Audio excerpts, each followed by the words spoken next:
Ladies and gentlemen, you'll have to excuse the light coming about right there. I don't know where it's coming from, but it's still there. If I get out of the way, not too bad. But anyway, before we begin, I want to show you something. Back there in the back, let me use a little zoom in feature.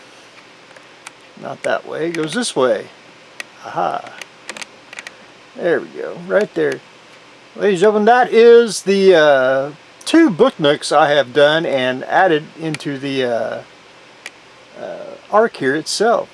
And you're supposed to put the book nooks in front of in between books. I like them in between the model kits. I think it actually gives it a little more depth. Like you can have kits stacked and then have a book nook in between. However, the fantasy one I did probably shouldn't be in the Star Trek area, but anyway, there's that. And the Monuments Men probably needs to go upstairs into the military side of it. But anyway, if I ever do a Star Trek one, I'll stick that one there. And I'd like to have a book nook like it for every genre. One for Star Wars, Battlestar, whatever. And, I even was thinking of Universal Monsters or something like that. But anyway, a quick update, because I got a few other little things I had to, we've been having good weather out here, and I had to take advantage of it. Mostly old, but one new, and that is the new Vampirilla kit from X Plus. This is the version that I like the most. I do like the other one because it's more of a reminiscent of the Aurora one, but this one is my personal favorite. I think I like the pose, everything about it. X Plus kits, they're not too, well, they start at 50 and go up if you want to get down to it.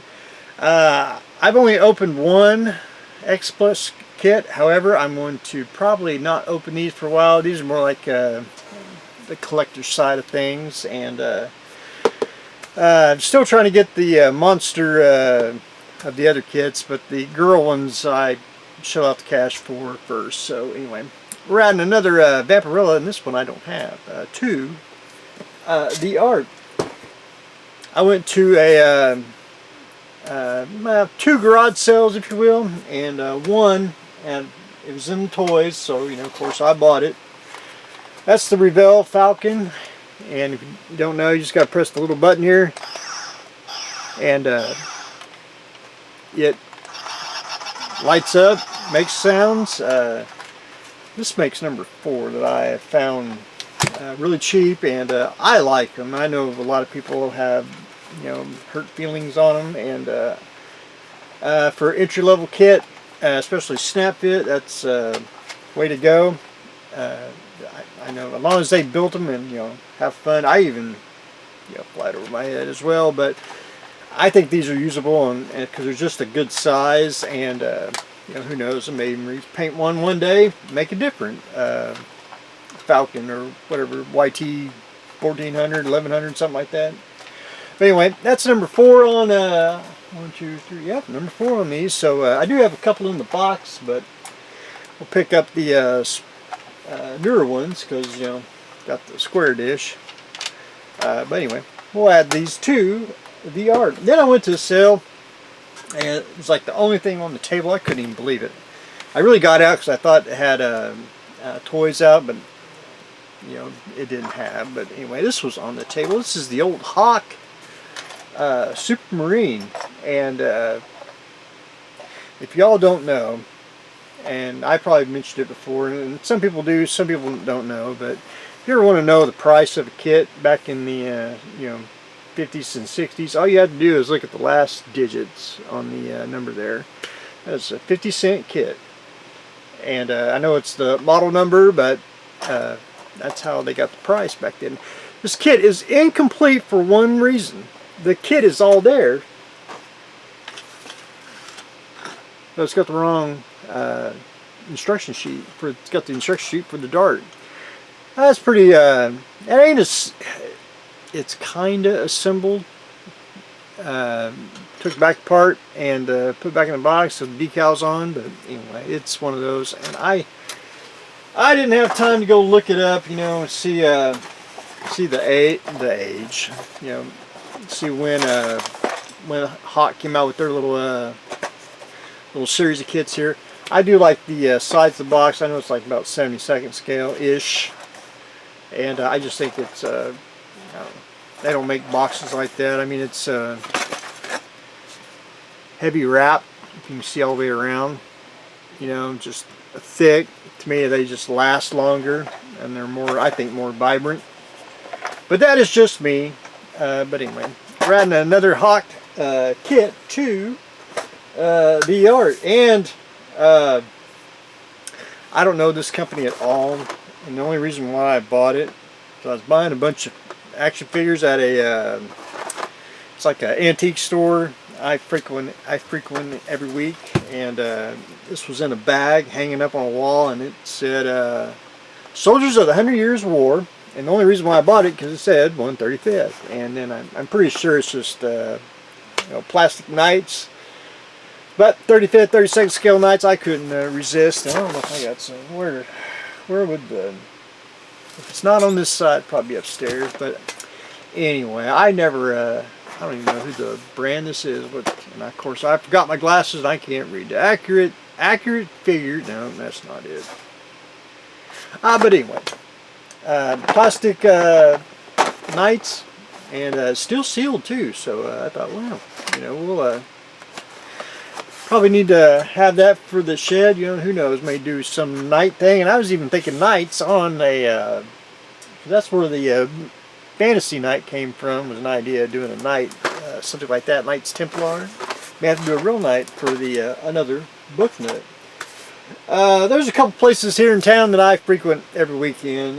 They do get stuff in all the time, and I did pick up old, I wouldn't say old, well it is and it isn't, the old Sawbluth Camel. This is the 1971 version, and it's all there, complete. And I mean, the box is, I mean, just about mint, except for the little hand scribbling on the back, which that's quite alright.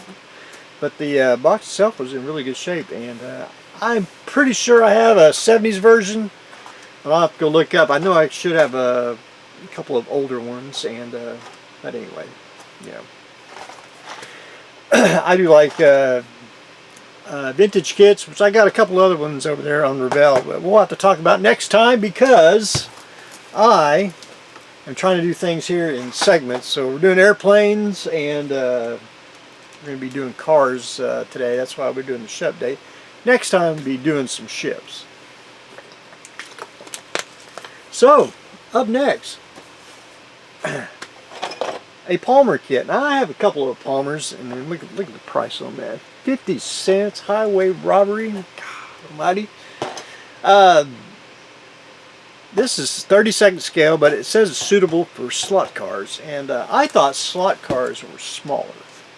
I didn't know they were 32nd scale-ish. Of course, I'm not in the slot cars, so I do not know. I could be talking wrong here, but it's in really, really good shape. I mean, to me, it's too big to be a slot car, but I don't know, you know. And I thought about, I've never built a slot car, and if it is 32nd scale, I may consider it. I may build one just to, you know, build a slot car, of course, a modern with a newer kit, not an old one here. But if you ever look at the old Palmer kit here, I mean, it is gorgeous. No flash, anything for its time, and everything's just, the chrome's a little thick, in my personal opinion, but other than that, I mean, it's polished, it's smooth, no flash on it, and it's just a really gorgeous, gorgeous model. I do have some Palmer up there, but I'm pretty sure I didn't have the 40s Ford. But anyway, that is a, I thought, a classic, and in really, really good shape. So we're adding a Palmer kit to the art. And last but not least, again, I didn't really, of course, forgot the glasses, hard to see anymore, you know. Airfix, 32nd scale, a Dennis fire engine. Of course, I do like my fire trucks. I do have several up there, all kinds, from I wouldn't say 90s, more 80s down. 80s fire engines to you know, a pumper, you know, the old pump, two-man pumpers. But I didn't have an air-fixed one, and I don't know if it's I'll say an original. You know, I don't know if Airfix. You know, I know they make their own kits, but I don't know if this is a reissue of something, and I really don't know the age of it. But anyway, I'll have to do a little more research. I didn't have this says of course Series 5. I don't know if that's for the cars, or you know, did they have a series of different fire engines for the 1914. But anyway, it's one of those boxes, a little waterlogged here and there. But anyway, I thought it was an odd piece, and I do like rescue equipment. I think it's just something you don't see every day. You know, especially you always see the you know, modern firefighter, but seeing the old stuff, you just don't really see it. But anyway, I thought that was a pretty slick looking, and I even liked the box art, and I don't know anything about Airfix artists who do box art, so again, I have to go do a little research. It's a lot of things you know, you have to do when you go being a mini historian here inside the art. But anyway, ladies and gentlemen, that's what I got going on today.